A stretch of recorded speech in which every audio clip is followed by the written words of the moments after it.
Graça e a paz, amém, queridos? Graça e paz, amém. Deixa eu abrir a palavra, irmãos. Salmo 16, por favor.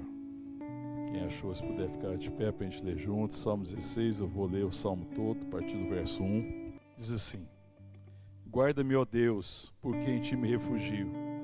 Diga ao Senhor, tu és o meu Senhor, outro bem não possuo, senão a ti somente. Quanto aos santos que há na terra, são eles os notáveis, nos quais tenho todo o meu prazer. Muitas serão as penas dos que trocam o Senhor por outros deuses. Não oferecerei as suas libações de sangue, e os meus lábios não pronunciarão o seu nome. O Senhor é a porção da minha herança e o meu cálice. Tu és o arrimo da minha sorte. Cai minhas divisas em lugares amenos, é muito linda a minha herança. Bendiga ao Senhor que me aconselha, pois até durante a noite o meu coração me ensina. O Senhor tenho sempre a minha presença. Estando Ele à minha direita, não serei abalado. Alegra-se, pois, o meu coração e o meu espírito exulta. Até o meu corpo repousará seguro, pois não deixarás a minha alma na morte, nem permitirás que o teu santo veja a corrupção. Tu me farás ver os caminhos da vida. Na tua presença, a plenitude de alegria, na tua destra, delícias perpetuamente. Amém. Obrigado, Senhor, por tua graça, obrigado por teu amor, ó Deus. Obrigado por esse tempo de comunhão, por esse tempo de culto, por esse tempo de adoração. Obrigado por tua presença entre nós, Senhor. Obrigado, ó Deus, por o Senhor ter nos cuidado de nós, o Senhor tem nos conduzido, o Senhor tem ministrado ao nosso coração. E nós pedimos agora a tua palavra, Senhor. Vem com a tua palavra, Deus, ministrar o nosso coração. Fala conosco, Pai. Queremos ouvir a tua doce voz, em nome de Jesus. Amém, queridos. Podeis assentar. Salmo é um salmo de Davi, salmo muito conhecido, né? Alguns conhecem, chamam ele de Salmo Dourado, outros chamam Hino de Davi. E ele começa com uma oração, né? Porque é a nossa realidade, né? A gente sempre está lutando com dificuldades, existem as lutas, existem os desafios da vida, né? A vida não é uma coisa muito simples. E ele começa assim: guarda-me, ó Deus, porque em ti me refugio. Ele começa com essa oração e com essa petição e com essa afirmação, né? Ele começa afirmando: Senhor, o meu refúgio é o Senhor. Se o Senhor não me guardar, nada pode me guardar. O Senhor é o lugar do meu descanso. E ele continua dizendo: diga ao Senhor, tu és o meu Senhor, outro bem não possuo. Ele se lembra de que o único bem que ele tem, de fato, é o Senhor. Na perspectiva de que esse é o único bem que permanece, e é o bem maior que ele tem, é a herança que ele tem. Comparado com todas as outras coisas, ele pode dizer: outro bem eu não possuo. É claro que Davi tinha outros bens, mas nada podia ser comparado com a grandeza de Deus, de ser filho de Deus. Eu olho para isso hoje, querido, eu fico vendo como que isso é uma coisa assim que precisa marcar o nosso coração. Davi era um homem que tinha prazer em Deus, que procurava crescer no conhecimento de Deus. Nós vivemos uma geração que muitas vezes a gente está tentando nos entender, essa preocupação de entender o homem, é o tempo da autoajuda, é esse tempo em que o homem está muito voltado para si. Mas Davi é um homem que está preocupado em conhecer Deus, porque ele sabe que a vida dele está em Deus, e ele também só vai se conhecer em Deus. Essa é a preocupação de Davi. A própria palavra de Deus nos chama a crescer no conhecimento e na graça do nosso Senhor e Salvador Jesus Cristo. Amém, querido? E isso é o que trazia paz ao coração. As dificuldades, as lutas, Davi viveu muitas lutas, né? A gente conhece a história de Davi. A história de Davi não é uma história fácil, né? A história de Davi foi uma história muito difícil. Davi teve muitas dificuldades. Ele teve dificuldades no âmbito da família, ele teve dificuldades no âmbito de Israel, no seu reinado, em tudo. Mas a afirmação dele é extraordinária, né? Porque ele está falando: Senhor, tu és o meu Senhor, outro bem não possui. Ele fala duas coisas. Primeiro, tu és o meu Senhor, amém, irmãos? Glória a Deus. Ele tinha essa convicção no coração: tu és o meu Senhor, eu preciso da sua orientação, eu preciso da tua direção, o Senhor me comprou por preço e eu não tenho outro bem, não existe outro bem a não ser a ti somente. E ele continua: quanto aos santos que há na terra, são eles os notáveis ou os ilustres, no quais tenho todo o meu prazer. Ele fala desse prazer que ele tinha na família de Deus, essa identidade de Davi, essa consciência de que Deus amava os seus filhos, de que Deus ama a comunhão dos santos e o prazer que ele tem na comunhão dos santos. Eu vou avançar um pouco mais rápido aqui, tá, Cris? Porque eu quero chegar no verso 11. Hoje é o verso 11. Mas é importante a gente caminhar nesse contexto. Depois, no verso 4, ele fala assim: muitos serão as penas dos que trocam o Senhor por outros deuses. Eu não vou oferecer as suas libações de sangue. Os meus lábios não pronunciarão o seu nome. E aqui, querido, ele está lembrando, e algo que a gente precisa estar muito atento, é em relação aos deuses deste século. A gente vê que existe hoje muitas coisas que são colocadas no lugar de Deus que as pessoas adoram. Que as pessoas têm isso como alvo, que elas têm isso sempre diante de si. Davi, na verdade, ele fala: diante de mim tenho sempre, Senhor. E nós temos que fazer essa pergunta: quem é que nós temos sempre diante de nós? A vida, as condições, a realidade vai sempre colocar muitas situações diante de nós, mas quem que está à nossa frente? Quem que nós temos diante de nós? Para quem que nós estamos olhando? Ele fala assim: olha, eu não vou oferecer o seu sacrifício, eu não vou sacrificar a minha vida no altar da riqueza, eu não vou sacrificar a minha vida no altar do reconhecimento, eu não vou sacrificar a minha vida no altar da fama, eu não vou sacrificar a minha vida nesses altares, eu não vou sacrificar a minha vida no altar do egoísmo, do egocentrismo.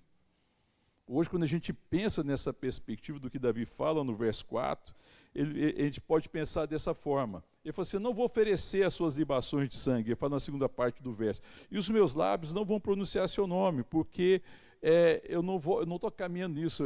Hoje a gente vê um mundo polarizado, um país polarizado, uma questão ideológica muito complicada hoje, e as pessoas sacrificando vidas, às vezes, no altar da polarização, no altar da ideologia. Ele falou assim: eu não vou oferecer as suas libações de sangue, eu não vou pronunciar seus nomes, porque eu tenho sempre diante de mim o Senhor. O Senhor é a minha porção, o Senhor é a minha herança, o Senhor é o meu tesouro. Amém, queridos? Depois ele fala assim, o verso 5: o Senhor é a porção da minha herança e o meu cálice, tu és o arrimo da minha sorte. O arrimo, querido, fala de fundamento. O arrimo é um fundamento, ele é algo que contém.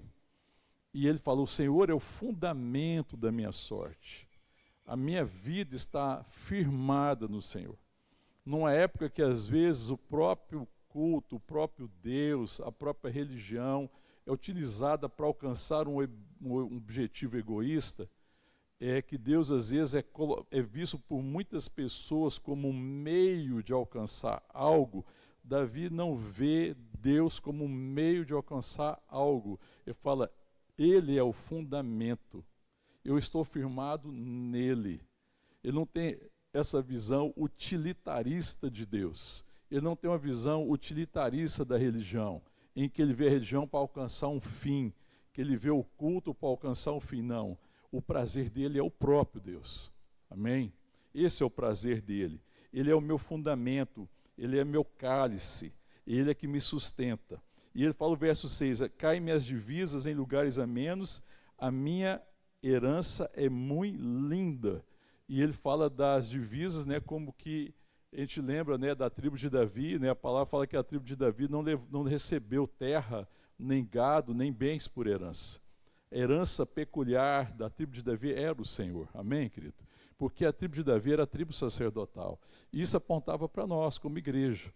Ainda que a gente tenha bens, ainda que a gente possua coisas, e está tudo certo ter tudo isso, isso não é o nosso fundamento.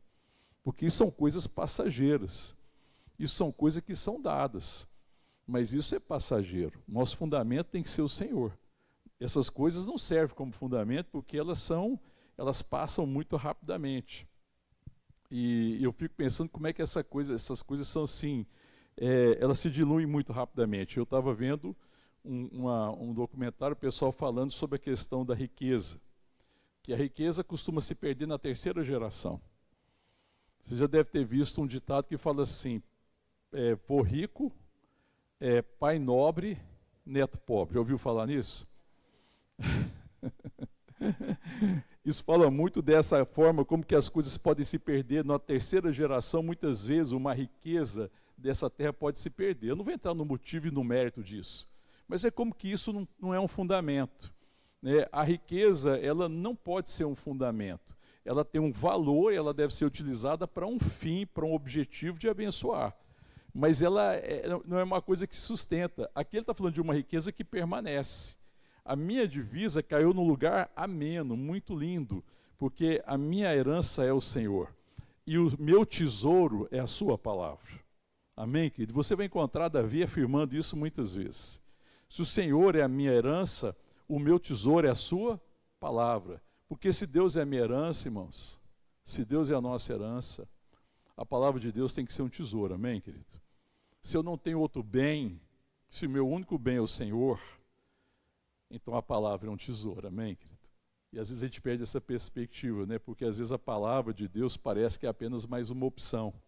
E às vezes a gente não vê a palavra como esse tesouro, porque se ele é minha herança, e se ele é meu bem, e se ele é que tem as palavras de vida eterna, então a palavra de Deus é o meu tesouro. Sabe, é um tesouro que está disponível, é uma riqueza, né? Que a gente pode desfrutar. O Marcelo veio dar um testemunho aqui de algo que enriqueceu o coração dele, não é um tesouro? Ele está falando, hoje de manhã meu coração foi enriquecido por essa palavra. E a gente às vezes é pobre disso, né, querido? Eu fico pensando como é que tendo um tesouro tão extraordinário, tão acessível, a gente está atrás de tantas coisas e não enriquece o coração com a palavra. A gente às vezes gasta um tempo enorme nas mídias, né, nessa questão de celular, que isso aqui é um perigo, né, irmão? Isso aqui, vou te falar, isso é um ladrão de tempo. Se você não tiver disciplina, pensa no tempo que isso vai te roubar. Só que você normalmente não é enriquecido. É um entretenimento. Toma tempo. Às vezes até você pode utilizar, é claro, para aprender alguma coisa, para fazer alguma coisa que traz algum ensinamento de algo que é importante para a sua vida, para as suas atividades. Ok, mas isso tem um certo valor e é passageiro. Triste é quando você só gasta tempo com aquilo que não vai identificar, que você só está sendo entretido. E isso traz um problema, queridos, que nós estamos vivendo, que a nossa geração está vivendo, que é uma grande dificuldade de se concentrar na palavra. Porque se a gente for honesto, nós temos que falar que hoje nós temos muito mais dificuldade. Sim ou não? Porque a gente está passando por informações aqui tão rápidas, são coisas tão assim, sabe, segundos, passa o dedinho nervoso, né, só passando as telas. Aí você para um pouquinho você mal consegue. Provavelmente a gente não consegue chegar no final dos vídeos, né? Quando tem aqueles vídeos aqui, você não consegue chegar no final. A gente chega no final de muito pouco, nem paciência mais para chegar no final. Aí já quer passar para o próximo, não é assim, querido? E aí a gente tem uma grande dificuldade, isso tem roubado, está roubando de nós, irmão, o tesouro que é a palavra. Ora, se Deus é a minha porção, se Ele é a minha herança, aquilo que flui dele é tesouro. Amém, queridos? Outro tesouro que aí nós vimos aqui no verso anterior, no verso 3, ele fala assim, quanto aos santos que há na terra são os notáveis nos quais tem o meu prazer. Ora, se nós somos fruto da graça, do amor de Deus, se nós somos alcançados pelo seu amor, os filhos de Deus devem ser o meu prazer, porque eles são herança do Senhor, amém, querido? Nós somos herança do Senhor. E a gente às vezes perde a oportunidade de desfrutar da riqueza, irmão. Comunhão é uma riqueza. Como é que é comunhão para você? Como é que você vê isso? Comunhão é uma riqueza? Porque às vezes a gente não vê isso, irmão, está aqui hoje, reunido como igreja, isso é uma riqueza. Que a gente não desfruta. A palavra de Deus é uma riqueza. E a gente não desfruta, porque a gente tem outras coisas como riqueza. A gente está deixando de desfrutar da comunhão dos santos. A igreja hoje, no Brasil e no mundo, não é só no Brasil, vive uma grande dificuldade de ter comunhão. Isso é um assunto que nós temos compartilhado aqui a exaustão. Mas a gente perdeu a perspectiva do que é riqueza, irmão. Não é rico, irmão. Você tem um tempo de comunhão bendita. Tanta coisa está roubando nosso tempo. A Michelle e o Rubens estiveram conosco ontem lá na fazenda. E aí o Rubens quis fazer um churrasco. A Michelle falou, não faz churrasco não. Dá trabalho, né? Churrasco dá trabalho. Mas lá está fácil, porque tem lá as coisas, né? Tudo mais rústico. Ele falou, não, eu quero assar uma carne, eu vou fazer um churrasco, vou comprar uma carne, vou fazer um churrasco. Estava só nós lá, pouca gente. E aí eu estava falando assim, falei, olha, eu vou falar uma coisa para você, tem uma coisa sobre churrasco. E aí isso pode fazer um paralelo com comunhão. Você já viu alguém triste fazer churrasco? Eu falei, Michele, está alegre, deixa ele fazer o churrasco. Porque só faz churrasco quem está alegre, você percebeu isso, irmão? Eu vou fazer um churrasco hoje, eu estou triste hoje, eu vou fazer um churrasco. Não, eu nunca vi, talvez até tenha. Mas quando você quer fazer um churrasco, você está querendo fazer porque existe uma alegria. Pode ter motivo, é um aniversário de fulano, vamos fazer um churrasco? Amém? Não é motivo de alegria? Não é? O Brasil ganhou a Copa do Mundo. Vou falar do Brasil porque não está podendo falar dos times, né? Aí a gente faz um churrasco, né? Infelizmente tem alguns torcedores que não tem motivo para fazer churrasco, né? Pode ter outras alegrias, essa não está tendo. Então, você só não faz, se você não tiver alegria, você não chama ninguém para fazer o churrasco. Falei, a segunda coisa, Michele, falei, primeira coisa é que é o seguinte, ninguém faz churrasco se não estiver alegre, deixa ele fazer o churrasco, está alegre. Que bom. Segunda coisa, ninguém chama para um churrasco as pessoas formalmente. Você chama alguém formalmente, vai ter um churrasco, acho que eu tenho que chamar fulano. Não, o que você chama para um churrasco? Fala sério. Quem você tem prazer, ué. Então o churrasco tem duas características. Primeiro, a gente só faz quando está alegre. Segundo, você só chama quem você gosta. Não é? Porque no churrasco você não vai lá só para comer carne. Comer carne é um detalhe, é uma parte do negócio. Você vai lá para ter a comunhão, não é? A boa parte do churrasco não é a comunhão, não é a conversa, não é o prazer de estar junto, né? De conversar, a liberdade. Uma das coisas que churrasco também tem, churrasco não tem, normalmente não tem hora para começar, nem tem hora para terminar.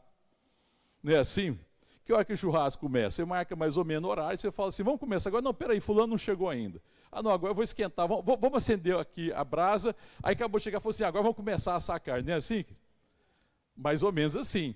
E que hora que você termina? Tem hora para terminar? Não, não tem hora. Você terminou que está todo mundo o quê? Satisfeito. Aí você já fala assim, não estou aguentando comer mais carne. Tem que estar muito satisfeito para falar que não está aguentando comer mais carne, não é? Porque tem coisa que você satisfaz bem rápido. Carne você demora um pouquinho mais, né? Porque é uma oportunidade. Então eu fico pensando que então, não é uma riqueza, irmão? E a gente às vezes fala isso de um prazer. Então quando a palavra fala assim, os santos que há na terra são os notáveis, no quais tem o meu prazer, é a riqueza, irmão. É muito rica a comunhão dos santos. É rico, primeiro, porque isso alega o coração de Deus. É rico porque existe uma riqueza na comunhão. Eu sou enriquecido na comunhão. É rico estar com os irmãos, amém, irmãos? E com os irmãos eu sou enriquecido. Irmãos, graças a Deus por todos esses anos de caminhada cristã na minha vida. Porque foi isso que me enriqueceu. Eu fui enriquecido pela presença de Deus, fui enriquecido pela sua palavra, fui enriquecido pela comunhão dos santos. Quanta bênção, quanto ensino, quantas coisas foram ministradas no meu coração, que hoje para mim é uma riqueza, e são coisas que têm valor eterno, é resultado de amor repartido.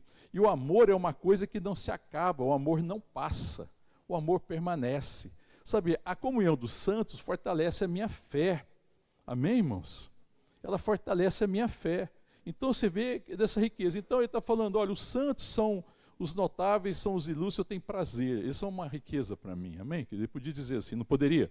Eu poderia escrever assim, devia escrever igual Davi, falou assim, olha, a comunhão dos irmãos lá na igreja vida é uma riqueza. Amém, irmão? Glória a Deus, irmão. Aleluia. Aí depois ele vai falar, não, o Senhor é a porção da minha herança, Ele é meu cálice, a minha divisa caiu em lugares muito amenos, a minha herança é linda. Então a palavra do Senhor, que é algo que Deus deixou, não é um testamento, irmão. Nós estamos lendo aqui o Antigo Testamento, né, irmão? E tem o Novo Testamento. Testamento é o quê? Quem é que deixa um testamento? É uma herança, né? Para ter que uma herança tem que ter um testador. Quando fala de testamento é algo que foi deixado, a palavra de Deus, eterna, bendita, é um tesouro, irmão. Você se enriquece todo dia, irmão? Porque você veja que coisa difícil. Que às vezes a gente podendo ser rico da comunhão, ser rico da comunhão com Deus, rico da comunhão com os irmãos, e ser rico da palavra, às vezes nós somos pobres. E às vezes diante de um mundo empobrecido exatamente de Deus, da verdade, do evangelho, nós deixamos de ser a riqueza do mundo. Irmão, a igreja é a riqueza do mundo, querido. Porque é a esperança do mundo. Porque nós temos uma riqueza para repartir, amém, irmão? Sim ou não, querido? Você já pensou nessa perspectiva? Às vezes a gente tenta repartir com algumas coisas e fala assim, não tenho que repartir, irmão, os filhos de Deus têm riqueza para repartir.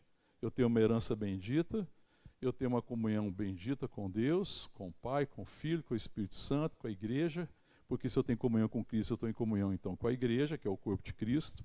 Eu tenho a palavra de Deus. Eu tenho o Espírito de Deus habitando comigo, eu tenho a riqueza da presença. Amém, irmãos?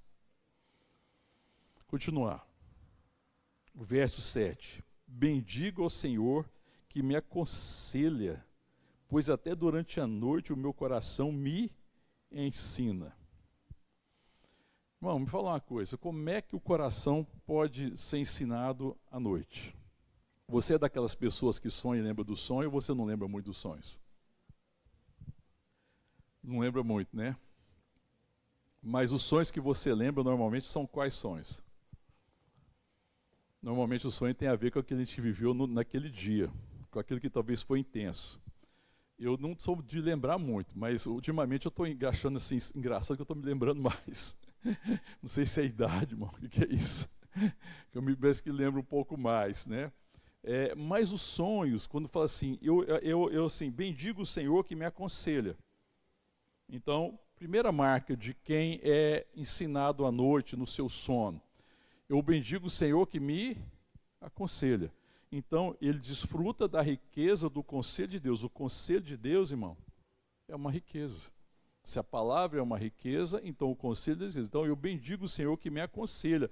Porque ele fala, pois até durante a noite o meu coração me ensina. O meu coração é ensinado à noite daquilo que Deus fala ao meu coração, irmão. Daquilo que enche o meu coração e que quando eu deito e descanso, aquilo está sendo trabalhado no meu coração pelo Espírito. Porque é o Espírito que traz a realidade da palavra de Deus ao nosso coração, amém, querido? Ele vai trazer na realidade. Então aquilo que traz a realidade à noite tem a ver com aquilo que eu desfruto de dia. E aí eu amanheço com aquilo na cabeça. Então eu vou dar um exemplo para você. Quando você pega uma música cristã, né, uma música que te abençoa, que tem uma palavra que fala ao seu coração, e você ouve aquela música, quando você amanhece lembrando de quê? Eu amanheço lembrando daquela música. Então, às vezes, algumas músicas que estão marcando meu coração, que eu estou ouvindo ela mais, né, que estão ministrando ao meu coração, eu amanheço lembrando delas. Aquilo me abençoa logo cedo, então eu amanheço com louvor nos meus lábios. Quem ministrou isso à noite ao meu coração? Foi durante o aconselhamento durante o dia, daquilo que Deus já vem ministrando, que Deus já está falando. Aquela música está falando no meu coração, eu estou me lembrando, eu estou falando com Deus, eu estou caminhando, eu estou dirigindo, eu paro em casa à noite, eu vou orar às vezes à noite, eu vou meditar um pouco, e aquilo está falando no meu coração. Quando eu estou descansando, a minha mente está ali descansando, em que eu não tenho o domínio das minhas faculdades, mas Deus continua falando no meu coração. Então você vê que isso é uma consequência. Então, se a palavra de Deus é uma riqueza, então à noite Deus também me enriquece. Porque Ele me enriquece com aquilo que importa, irmão. E à noite tem uma coisa interessante, porque à noite você não faz trabalho normalmente, né? Quando você pensa aqui, você precisa descansar, nosso corpo precisa ir em média de 8 horas por dia, né? De sono, em média, né? Tem gente que com 7 horas fica bem, tem gente que precisa de umas 9. Depois, mais de 9, procura um médico, menos que 7, fica atento também, porque está errado. Porque um dia ou outro você precisa de mais hora de sono, é normal. Agora, se você tem que dormir 10 horas todo dia, tem uma coisa que não está muito certa. Tem alguma coisa descalibrada aí, né? Tem que entender onde é que está o negócio. E também, se dormir muito pouco, também, talvez isso aí seja uma ansiedade, uma preocupação, eu não sei, mas você também precisa, nós precisamos de noite. O sono, ele é restaurador. E a questão, quando ele fala assim, que me aconselha até a noite, sempre foi muito marcante o meu coração, que Davi fala isso, puxa, até mesmo à noite, durante a noite, o meu coração me ensina. Ora, meu coração me ensina à noite, então é o que Deus vem ministrando, que vem enriquecendo o meu coração. Aquilo que já está na minha mente como palavra, mas que está descendo ao meu coração. Aquilo que eu medito conscientemente, mas aquilo que até inconscientemente o Senhor me ensina. O Senhor me ensina à noite, querido, a respeito daquilo que eu ouço durante o dia. Porque você podia falar assim, não, pastor, então eu estou lendo esse versículo, então nem preciso ler a palavra, nem preciso se preocupar, à noite Deus me ensina. Eu poderia às vezes olhar assim, não poderia, irmão? Olha, mas aqui não está falando, é você tirar tudo do contexto. Porque o contexto está falando da riqueza, da graça de Deus. Senhor, ele começa assim, guarda-me, ó Deus, por quem te me refugio. Diga ao Senhor, tu és o meu Senhor, não possuo outro bem. O meu prazer são os santos. Eu não vou oferecer libação de sangues pros ídolos dessa época. O Senhor é a porção da minha herança. A minha herança caiu em lugares muito, muito amenos. Bendiga ao Senhor que me aconselha. Bendiga ao Senhor, bendiga ao Senhor que me aconselha, pois até durante a noite o meu coração me ensina. Aquilo que vai sendo cristalizado no meu coração, aquilo que vai ficando na nossa mente, aquilo que vai ficando, né, vai sendo ministrado no nosso espírito, é o resultado do conselho, da riqueza, daquilo que enriqueceu o meu dia. Amém, querido? Então é um chamado a gente prestar atenção aonde nós estamos colocando o nosso coração. O que é riqueza para nós? A palavra de Deus fala que a gente não pode ter dois senhores. Amém, querido? O Evangelho de Mateus fala assim, porque senão você vai se devotar a um e vai aborrecer ao outro. Você não pode servir a Deus e servir às riquezas. Riqueza aqui não são só as riquezas da terra no sentido de dinheiro. É aquilo que o mundo valoriza. Aí Davi está falando, o Senhor é a minha porção. O Senhor é a minha herança. O Senhor é a minha riqueza. Tudo que vem do Senhor me enriquece. E Ele me aconselha e até durante a noite o meu coração me ensina. Amém, querido? Existe sempre um cântico de louvor e sempre um novo cântico no meu coração. Existe sempre uma ministração. Existe, sabe o que, irmão? Uma sensibilidade. A gente se torna sensível àquilo que a gente é familiar. E às vezes nós estamos perdendo a familiaridade com a palavra de Deus, com aquilo que vem da boca de Deus. E aí eu vou ter grande dificuldade, eu não vou ter essa sensibilidade. Aqui fala de uma sensibilidade, de alguém que é sensível ao que lhe é familiar. Basta um sussurro e o meu coração entende. Basta o respirar de Deus, a presença de Deus, e eu encontro paz. Amém, querido? Eu encontro descanso, Ele é o meu descanso, Ele é a minha paz. É isso que Davi está falando. Davi está falando de uma intimidade. Ele está falando de uma presença que cerca Ele, de uma presença que está diante dele, de uma presença que invade o seu coração, que invade a sua alma. Ele não está falando de encontros aleatórios, ele não está falando de momentos, ele está falando de vida. E no final ele vai falar sobre isso. Vamos seguir. O Senhor tem sempre a minha presença. Aí você vê o verso 8, ele vai consolidar isso. O Senhor tem sempre a minha presença, em toda e qualquer situação.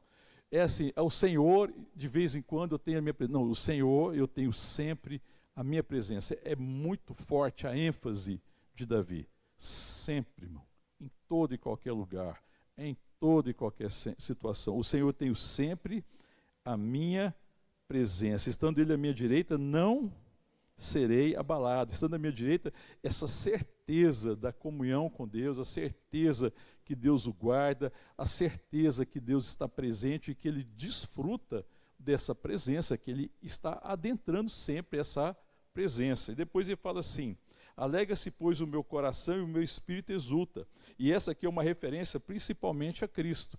E aí é referência a nós indiretamente, porque ele fala: olha, alegra-se, pois, o meu coração e o meu espírito exulta, até o meu corpo repousará seguro, pois não deixarás a minha alma na morte, nem permitirá que o teu santo, veja que santo é escrito com letra maiúscula, veja, corrupção. Isso aqui é uma referência clara, direta à ressurreição de Cristo.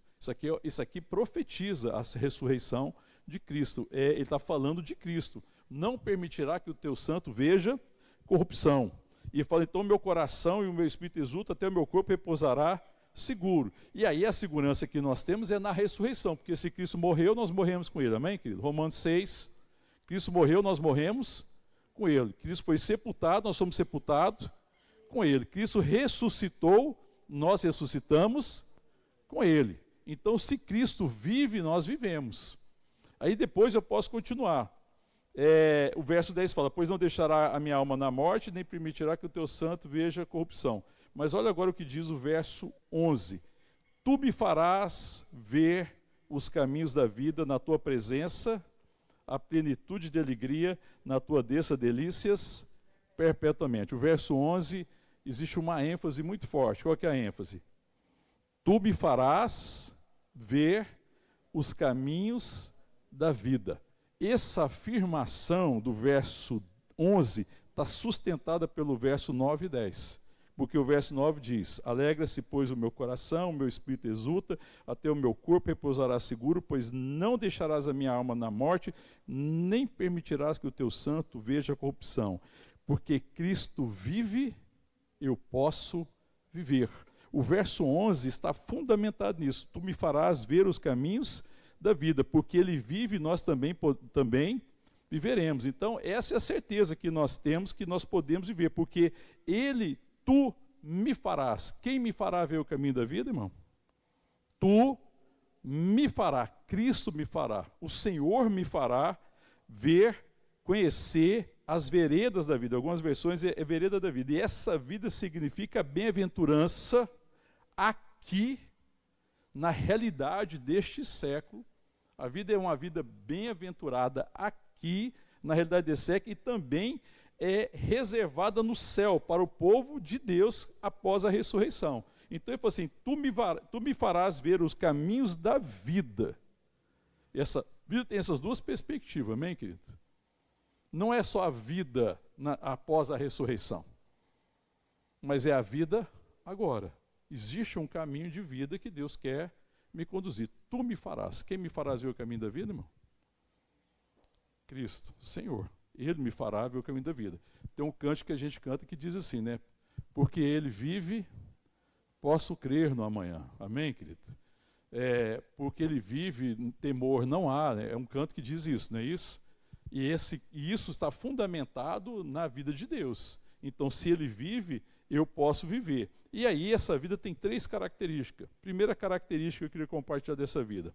A primeira diz respeito à sua fonte. Qual que é a fonte dessa vida? Tu me farás. Olha a primeira parte do verso 11. Tu me farás ver os caminhos da vida. Ponto e vírgula. Aí agora existe 3 características. Qual que é a primeira característica? Diz respeito à sua fonte. Qual que é a fonte da vida? Pensa aí comigo. Lê o texto. Lê o texto. Tu me farás ver os caminhos da vida. Essa vida, que eu já falei, significa essa bem-aventurança aqui e eternamente, na presença de Deus após a ressurreição. Quais são as características dessa vida? Primeiro diz respeito à sua fonte. Ela flui da onde? A vida flui da onde, irmão? Na tua presença. A vida flui da presença de Deus. Nós podemos nascer de novo, nós podemos experimentar da remissão dos nossos pecados, recebemos o Espírito com habitação, mas não necessariamente desfrutar dessa presença, dessa fonte. Como Cristo nos salvou e nos deu do seu Espírito Santo, nos deu a sua palavra, nos deu a sua vida, agora essa vida flui dele, da sua presença. Eu posso ter direito à vida, a uma herança que é bendita e não desfrutar dela. E às vezes nós não desfrutamos dessa vida porque nós não desfrutamos da presença, porque nós não amamos a presença de Deus, porque nós não buscamos a presença de Deus, não procuramos ter uma relação mais íntima e profunda com Deus através da oração, através da palavra, através da comunhão dos santos, irmãos. Porque ele fala isso, não fala isso?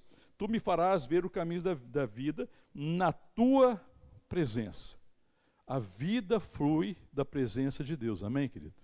Não é uma coisa automática, irmão. E às vezes a gente não tem esse esforço, essa perseverança e não entende esse valor. E por que a gente não desfruta de uma vida mais abundante? Porque a gente não desfruta da presença, porque a vida flui dele. Se ele é o autor da vida, se ele é o doador da vida, então essa vida flui da sua presença. E nós podemos desfrutar da presença de Deus todo o tempo, toda hora, em todo lugar. Amém, querido? Não é o que Davi falou lá no verso 7, bendiga o Senhor que me aconselha, pois até durante a noite o meu coração me ensina. No verso 8 ele fala, o Senhor tenho sempre aonde, irmão? A minha presença. Então a primeira característica da vida é que ela flui da presença de Deus. Então, irmão, se tem algo para nós orarmos, eu e você, por nós e pela igreja do Senhor Jesus, é que a igreja desfrute da presença bendita de Deus. Porque a vida flui da sua presença. Os nossos encontros, irmão, precisa ser um fluir da presença de Deus. Quando nossos encontros estão fundamentados na presença de Deus, a gente ama a presença de Deus, a vida flui dos nossos encontros. Porque nós estamos nos encontrando na presença dele. Amém, irmão? Glória a Deus, irmão. Você vem para um culto nessa certeza que a vida vai fluir, porque nós vamos desfrutar da presença bendita de Deus. Amém, querido? Amém. Segunda coisa que eu posso falar, segunda coisa a respeito da vida, ela diz respeito à sua plenitude. Então, a primeira coisa, a vida flui da sua presença. Na segunda, fala o que há, o que tem. Continuando, a plenitude de quê, irmão? Alegria. Se a fonte é a presença de onde flui a graça de Deus, então a segunda coisa diz respeito à plenitude. Plenitude de quê? Deus quer que eu e você seja pleno de quê, irmão? De alegria. Deixa eu olhar para a sua cara, deixa eu ver. Qual que é o perfume que você exala? A sua vida exala alegria, irmão? Porque você pode falar e a sua vida não exalar. A palavra fala, né, o apóstolo Paulo vai falar na segunda carta aos Coríntios, que nós levamos em todo lugar a fragrância do conhecimento de Deus. Ele fala que nós somos o bom perfume de Cristo. Amém, querido? Então existe um perfume dessa presença. E esse perfume é essa plenitude de alegria, é aquilo que exala, alegria. E essa alegria não tem nada a ver com circunstância, amém, querido? É a alegria do ser, é a alegria da certeza de quem eu sou, a alegria da certeza também do propósito, que a minha vida tem um propósito, a alegria do significado, que eu sei quem eu sou em Cristo, eu sou filho de Deus, Deus me salvou, Ele me redimiu, eu sou família de Deus, eu sou membro da igreja, eu sou corpo de Cristo, eu fui chamado para um propósito. Qual que é o propósito da sua vida, irmão? Você vive para quê? Uma frase. Para quem você vive? Aí eu vou estar te ajudando já. Para quem você vive? Porque para quem você vive, define para que você vive. Porque se eu vivo por Ele, porque se a minha vida é Cristo, então eu vivo para a sua glória. Eu vivo para que Deus seja conhecido. Então Ninguém vai tornar Deus conhecido se eu não ando na sua presença. Então, na tua presença, a plenitude de alegria. E essa alegria é a certeza do sentido do ser. Eu sei quem eu sou. Eu sei o significado da minha vida, eu sei o propósito da minha vida, e eu estou desfrutando disso, isso para mim é significativo. Então existe uma alegria, mesmo que eu me entristeça. Porque tem semana que isso aqui é difícil, sim ou não, irmão? Essa semana, vamos falar aqui, essa semana foi fácil ou foi difícil? Foi punk? Foi só essa? Tem gente que tem um mês, né? Fala assim, não, irmão, pastor, que semana? Tem um mês que eu estou vivendo uma situação daquelas. Tudo bem, querido, eu sei. Mas e a alegria? Porque mesmo vivendo situações difíceis, eu estou cumprindo a minha vocação. Porque a minha vocação não depende de circunstância. Sabe que da coisa que eu sou mais desafiado na minha vida é quando as coisas estão dando errado. Porque quando as coisas estão difíceis, eu sou lembrado pela graça de Deus que mesmo na dificuldade, deve haver em mim, eu devo transbordar a alegria de quem eu sou, do sentido da vida, porque o meu propósito não pode ser impedido pela dor. O propósito da minha vida não pode ser impedido pelas dificuldades, pelas arestas da vida, pelas dores que nós vivemos. Às vezes as coisas estão dando muito errado, a gente está vivendo muito problema, a gente tem a chance de se abater com isso, né? A tendência nossa é você olhar muito, você fica olhando muito para o problema e deixa de olhar para o autor e consumador da sua fé, Cristo Jesus. E a gente esquece que mesmo em meio à dor eu cumpro um propósito. Então, eu não posso ter alegria pela dor, que seria masoquismo, isso não é loucura, não. E na dor, no sofrimento, na tristeza, existe alegria. Tudo bem, está difícil, mas eu sei, Senhor. Eu sei quem eu sou. Eu sei que o Senhor me ama. Aí essa oração. Você acha que Davi fez essa oração aqui quando, irmão? Guarda-me, ó Deus, para que eu não me desvie. Quando você vai ver a oração de Davi no Salmo 51, vai lá comigo. Está aí pertinho, você está aberto, 51. O que aconteceu lá quando Davi ora no Salmo 51? Lembra o motivo? Deus falando pelo Espírito Santo, através de Natã, advertiu Davi, lembrou Davi do pecado que ele cometeu contra Batseba. Lembra disso, irmão? E aí, o que acontece? Essa é a oração de Davi. Olha o Salmo 51, vou ler alguns versos. Primeiro verso: compadece de mim, ó Deus, segundo a tua benignidade, segundo a multidão das tuas misericórdias, apaga as minhas transgressões. Irmão, eu acho tão extraordinário para mim esse salmo aqui, porque Davi, quando ele percebe o que ele cometeu, o erro que ele fez e o pecado, quando ele foi confrontado pelo pecado, pelo profeta Natã, que Natã estava falando pelo Espírito Santo de Deus e mostra para ele o que estava o coração dele, porque ele já estava nem percebendo o tamanho do erro que ele estava cometendo. Ele busca o quê, irmão? Quando Davi pecou, Davi buscou o quê? A presença. O que levou Davi a pecar, irmão? Ele se afastou da presença. Ele deu lugar à carne. Ele errou, ele perdeu a perspectiva. Ele deixou de se aconselhar com Deus. Ele comete o erro, ele pega. Aí Deus manda, por misericórdia, um profeta, Davi. Esse homem é você. Eu não vou contar a história, que ela é um pouco meio longa. E aí ele fala: pequei contra... Que ele pecou contra quem, irmão? Hoje o povo tem cheio de desculpa. Não, mas você não sabe que situação que eu estava vivendo. Eu falei assim porque eu estava muito mal. Eu fiz isso porque a situação era muito difícil. Você não sabe, né? Uma mulher pode falar: você não sabe quem que é meu marido, pastor. Ou o marido pode falar: você não sabe quem que é minha mulher. Você não sabe o que eu estava passando naquele dia. Você não sabe a situação, e a gente vai se justificando na situação, mas Davi fala: pequei contra o Senhor.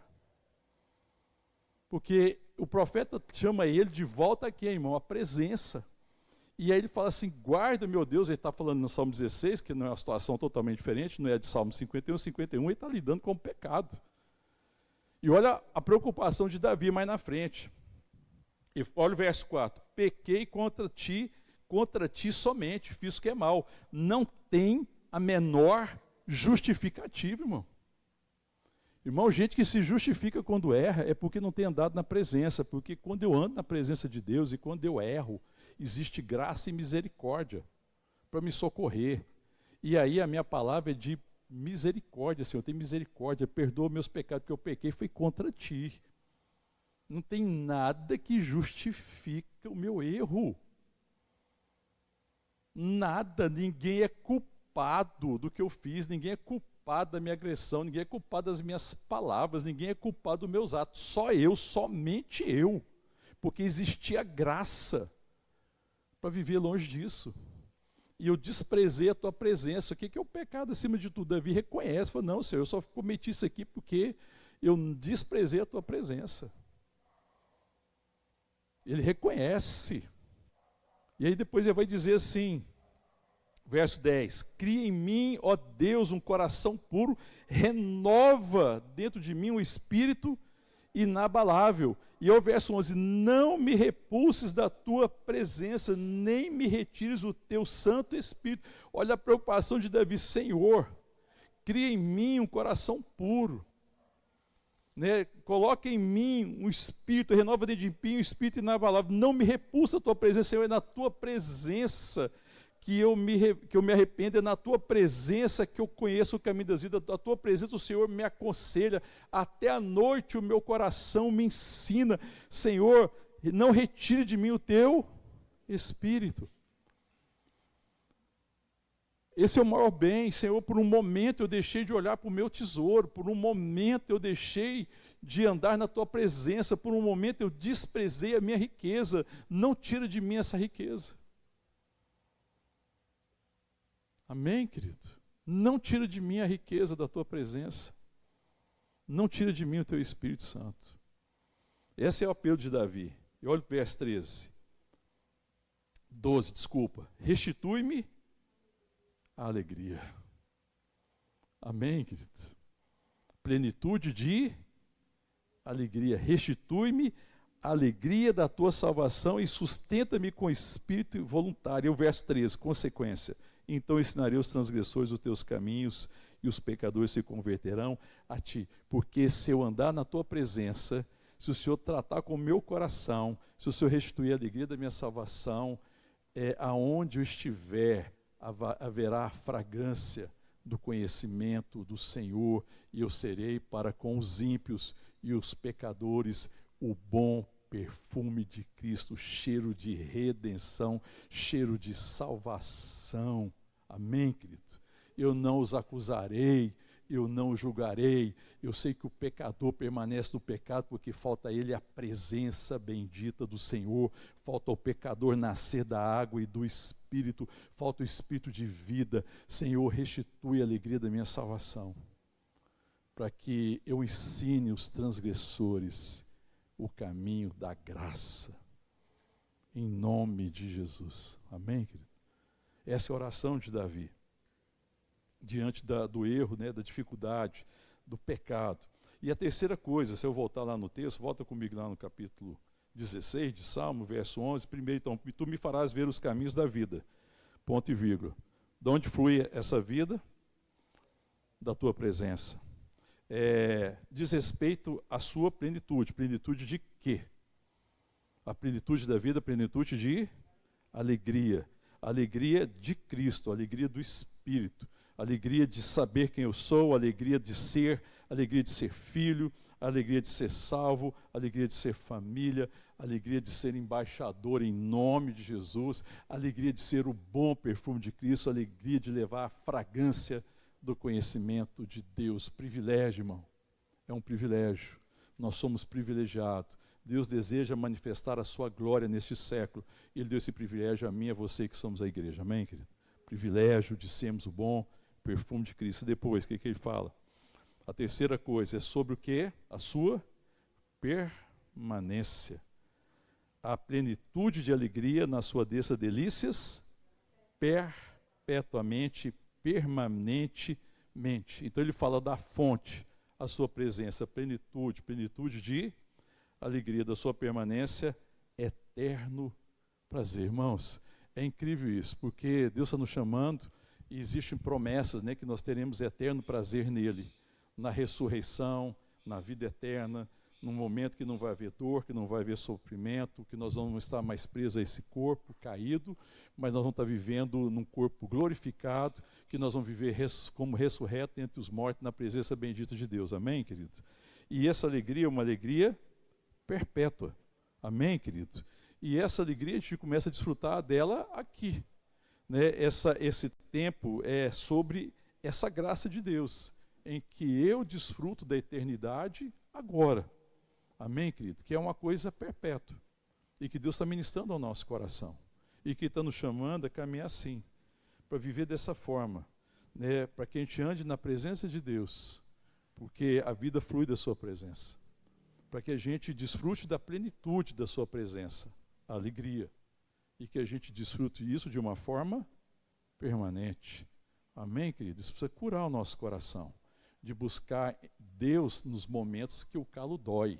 De buscar Deus nos momentos da dificuldade. Porque o que Deus quer dar a mim e a você é alegria perpétua. E nós nos enganamos. O mundo oferece momentos de felicidade. Sim, querido? Sim ou não? Mas Deus fala de uma alegria perpétua. Então nós deveríamos ser o povo mais alegre da terra. Amém, irmãos? E nós somos. Tem hora que é difícil acreditar, né, querido? Tem hora que é difícil. Oh, Deus, tem misericórdia. Tem hora que a coisa mais difícil, irmão, é lembrar o povo da alegria. Porque às vezes a gente está assim, vivendo assim, tão abatido. Ah, circunstância. Ok, irmão. Mas a sua alegria é circunstancial? Ah, as coisas estão difíceis, tá. Mas alguma vez Deus falou que as coisas iam ser fáceis. Neste mundo vocês vão ter aflições. Tem de bom ânimo, eu venci o mundo. Em mim vocês têm alegria perpétua. Na minha presença, delícia perpetuamente. Amém, querido? Deus tem nos chamado para experimentar da plenitude de alegria na presença dEle, desfrutando dEle todo o tempo e sendo abençoado assim, mas sendo também alguém que compartilha o bom perfume de Cristo. Amém, querido? Porque o bom perfume, querido, você só pode repartir esse perfume se você anda na presença de quem tem cheiro de vida. E Ele é o autor da vida, Ele é o doador da vida. E eu e você devemos exalar, em toda e qualquer situação, cheiro de vida. Porque nós andamos na plenitude da presença de Deus, desfrutamos da sua graça, no nosso coração alegria, e essa vida flui de nós. É o cheiro de vida, amém, querido? Se você conviver com alguém cheiroso, se você abraçar alguém cheiroso, você vai ficar com o cheiro de quem? Da pessoa, né, irmão? Qual é o cheiro que nós estamos exalando? Qual é a fragrância que nós estamos exalando no mundo? Deus tem nos chamado para exalar a fragrância do conhecimento dele mesmo. A fragrância da vida, cheiro de vida. E essa vida está nele. E essa vida, ela é vivida na sua presença, porque a fonte é a sua presença. A sua plenitude é alegria. E ela é uma fonte eterna e permanente. Não existe motivo, irmãos, para a gente não ser o povo mais alegre da terra. E nós não podemos perder a nossa vocação de ser cheiro de vida numa geração em meio às trevas, onde existe morte, que nós sejamos cheiro de vida. Amém, querido? Que a nossa presença na nossa casa seja cheiro de vida. Que na sua casa, irmão, em nome de Jesus, minha irmã, que na sua família você seja a fragrância da vida.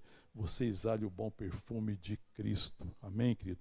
Que na sociedade você tenha esse cheiro de vida. Que lá no seu local de trabalho, a fragrância que você exale, mais do que a competência, mais do que fazer um bom trabalho, entregar, ser um bom profissional, uma boa profissional, que a gente deve ser isso, mas que acima disso a nossa vida exale o cheiro da presença de Deus, a fragrância, o conhecimento, o perfume da vida. E que aqui na igreja, irmão, no nosso meio, a gente seja um povo que exala o bom perfume de Cristo.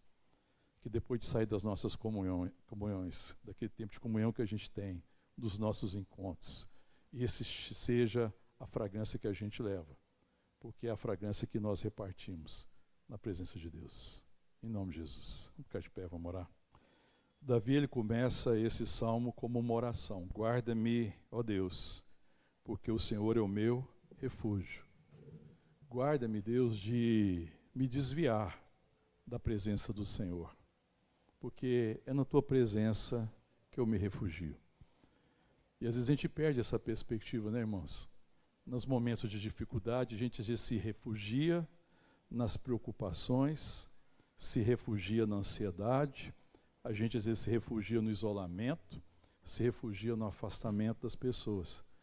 Mas Davi ora ao Senhor, fala: Senhor, guarda-me, ó Deus, porque em ti me refugio. Diga ao Senhor: tu és o meu Senhor, eu não tenho outro bem. Ainda que sejam desejáveis momentos de bonança, irmão, momentos de bonança não é o nosso maior bem, porque eles são passageiros. Mas ainda que haja momentos de luta e dificuldade, que a gente se refugie no nosso bem, porque o nosso bem é o Senhor. Amém? Esses dias na empresa, nos negócios, nós estamos vivendo momentos extremamente difíceis. Não é um dia, não é uma semana, não é um mês. Tem um ano, pelo menos, já vai para mais de ano. As coisas não estão fáceis, tão desafiadoras.